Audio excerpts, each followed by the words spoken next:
நமச்சிவாய சிவாய நம. அனைத்து தமிழ் உள்ளங்களுக்கும் கனிவான வணக்கங்கள். நிகழும் ஸ்ரீ மங்களகரமான குரோதி ஆண்டு ஏப்ரல் மாதம் 14ஆம் தேதி சஷ்டி திதியில் திருவாதிரை நட்சத்திரத்தில் சித்தயோகம் கூடிய நன்னாளில் ஞாயிற்றுக்கிழமை அன்று மிதுன ராசியில் இந்த மகத்தான சித்திரை மாதம் பிறக்கிறது.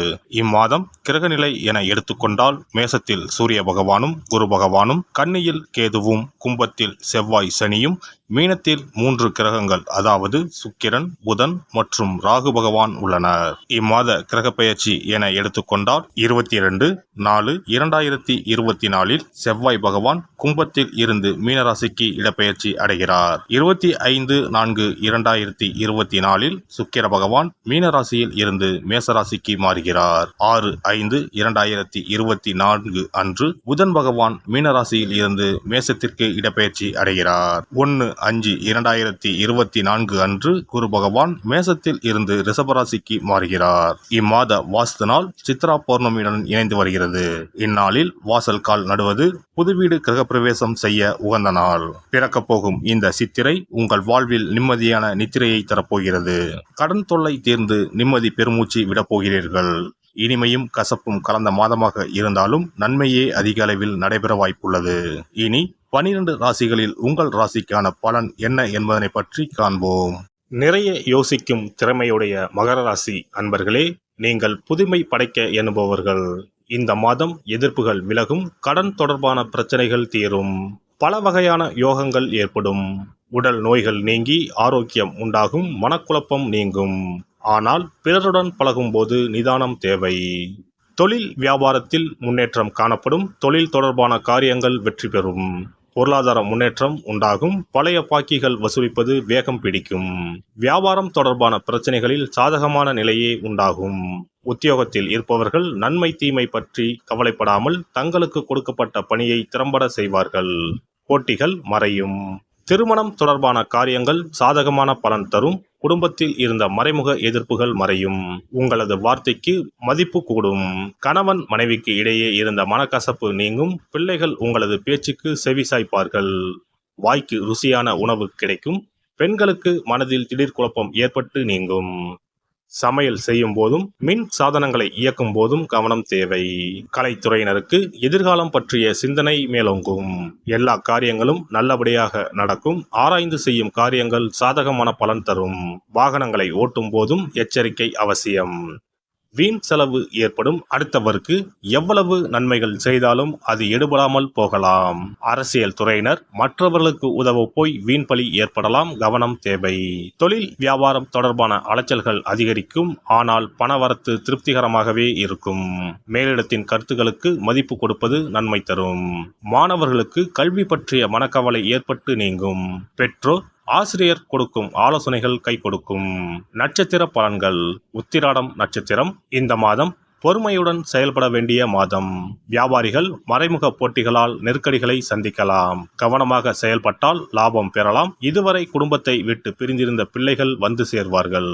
அயல் நாட்டில் இருந்து நல்ல செய்திகள் வந்து சேரும். தந்தை மகன் உறவு சுமூகமாகும். திருவோணம் நட்சத்திரம். இந்த மாதம் ஊழியர்கள் நினைத்த இடத்திற்கு மாறுதல் பெறுவார்கள். தங்க நகை வியாபாரிகள் நல்ல லாபத்தை பெறுவார்கள். அதே நேரம் பணியாளர்களிடம் கவனமாக இருக்க வேண்டும். வியாபாரிகள் நல்ல நிலையை அடைவார்கள். வேலை தேடும் இளைஞர்களுக்கு எதிர்பார்த்தபடி வேலைவாய்ப்புகள் வந்து சேரும். அவ்விட்டம் நட்சத்திரம். இந்த மாதம் திருமணத்திற்கு வரன் தேடுவோர் வரக்கூடிய வரன்களை நன்றாக ஆராய்ந்து முடிவுக்கு வர வேண்டும். தொழிலதிபர்கள் வெளிநாட்டு ஒப்பந்தங்களை பெறுவார்கள். லாபம் பெருகும். வியாபாரிகள் போட்டியின்றி வியாபாரம் செய்து லாபத்தை பெறுவார்கள். ஊனமுற்றவர்களுக்கு தொண்டு செய்வதும் பிரதோஷ காலத்தில் சிவனை வழிபடுவதும் கஷ்டங்களை நீக்கி வீண் விரயத்தை குறைக்கும். காரிய தடை நீங்கும். சிறப்பு பரிகாரம். சித்ரா பௌர்ணமி அன்று செய்ய வேண்டிய வழிபாடு மற்றும் அதனால் ஏற்படும் பலன் என்ன என்பதனை பற்றி காண்போம். தமிழ் மாதங்களின் முதல் மாதம் சித்திரை மாதம். சித்திரை மாதம் பிறந்தாலே பல பண்டிகைகள் வரிசையாக வரும். அவற்றுள் ஒன்று சித்ரா பௌர்ணமி ஆகும். பௌர்ணமி என்றால் முழு நிலவு நாள், முழுமை பெற்ற நாள். ஒவ்வொரு மாதமும் பௌர்ணமி வரும் என்றாலும் சித்திரை மாதம் வரும் பௌர்ணமி சிறப்பு வாய்ந்தது. அன்றுதான் சித்ரா பௌர்ணமி என்று நாம் கொண்டாடுகிறோம். சித்ரா பௌர்ணமி அன்று சித்திரகுப்தன் வழிபாடு செய்வது மிகவும் சிறந்தது. சித்திரகுப்தன் யமதர்ம ராஜனின் கணக்காளர் ஆவார். அவர் நமது பாவ புண்ணிய கணக்குகளை ஏட்டில் எழுதி நாம் இறக்கும் தருவாயில் யமதர்மனிடம் அறிவிப்பார். வானவில்லான அவரது தாயின் பல வண்ணங்களை உணர்த்தும் பொருட்டுத்தான் சித்திரகுப்தருக்கு பல வண்ண துணியை சாத்துவார்கள். சித்திரகுப்தன் கேது என்ற கிரகத்திற்கு உரிய கடவுள். அவருக்கு கொள்ளினால் செய்யப்பட்ட வடை அல்லது சுண்டல் படைக்க வேண்டும். மலர்களால் அர்ச்சனை செய்து வழிபட வேண்டும். சித்ரா பௌர்ணமி அன்று சித்திரகுப்தனை வழிபடுவதன் மூலம் நமது எண்ணங்கள் தூய்மை அடையும். நாம் பாவ செயல்களை செய்யாமல் புண்ணிய செயல்களை செய்யும் வகையில் நமது எண்ண ஓட்டங்கள் தூய்மை அடையும். பாவம் மற்றும் புண்ணியம் செய்ய தூண்டுவது மனம். மனதை செம்மைப்படுத்தி புண்ணிய வழியில் மனதை செலுத்தும் வழியை சித்திரகுப்தன் நமக்கு அருள்வார். அதன் மூலம் செம்மையான வாழ்வு கிட்டும், செல்வ வளங்களும் பெருகும். செவ்வாயின் நட்சத்திரமான சித்திரை நட்சத்திரத்தில் சந்திரன் சஞ்சரிப்பதால் அன்று அம்மன் வழிபாடு செய்ய செவ்வாய் தோஷம் நீங்கும். அன்றைய தினம் தாய் கிரகம் சந்திரன் அதிபலம் பெறும் நாள். இந்த நாள் பெண்கள் தாயையும் தாய் வம்சத்திற்கு செய்ய வேண்டிய ஆகம கடமைகளையும் செய்ய வேண்டிய நாள். மாங்கல்யம் வளம் பெறும் நாள். சித்ரா பௌர்ணமி அன்று வீட்டை சுத்தம் செய்து பூஜை அறையில் விநாயகர் படத்தை வைத்து அரிசி மாவால் சித்திரகுப்தன் படம் வரைந்து கையில் ஏடும் எழுத்தாணியும் வரைய வேண்டும். சித்திரகுப்தா என்று சொல்லிக் கொண்டு இருக்க வேண்டும். அன்று உப்பில்லாத உணவுகளையே உண்ண வேண்டும். மாலையில் பௌர்ணமி தினம் உதயமானதும் சித்திரகுப்தனுக்கு பூஜை செய்ய வேண்டும். தலைவாழை இலையில் சர்க்கரை பொங்கல் அல்லது வெண்பொங்கலை படைக்க வேண்டும். பயிற்றம் பருப்பு எருமை பாலும் சேர்த்து பாயாசம் செய்து நிவேதனம் செய்யலாம். சித்திரகுப்த விரத முறையில் மக்கள் உப்பு, பால் மற்றும் பால் சார்ந்த பொருட்களை தவிர்க்கின்றனர். காரணம், காமதேனுவிடமிருந்து சித்திரகுப்தம் தோன்றியதால் பால் மற்றும் பால் சார்ந்த பொருட்கள் தவிர்க்கப்படுகின்றன. படையலுடன் எல்லா காய்கறிகளும் சேர்த்து கூட்டு நிவேதனம் படைக்க வேண்டும். தொடர்ந்து தீபாராதனை காட்டி ஏழைகளுக்கு முடிந்த அளவு தானம் கொடுக்க வேண்டும். ஏழை மாணவர்களுக்கு பேனா, பென்சில், நோட், புத்தகங்கள் தானமாக கொடுக்கலாம். அன்னதானம் செய்வது மிகவும் சிறந்தது. இதன் மூலம் திருமண தடை நீங்கும், குழந்தை பாக்கியம் கிடைக்கும். முக்கியமாக நோட்டு புத்தகம், பேனா, பென்சில் முதலிய எழுத பயன்படும் பொருட்களை தானமாக வழங்கினால் நமது வாழ்வு சிறக்கும் என்பது நம்பிக்கை.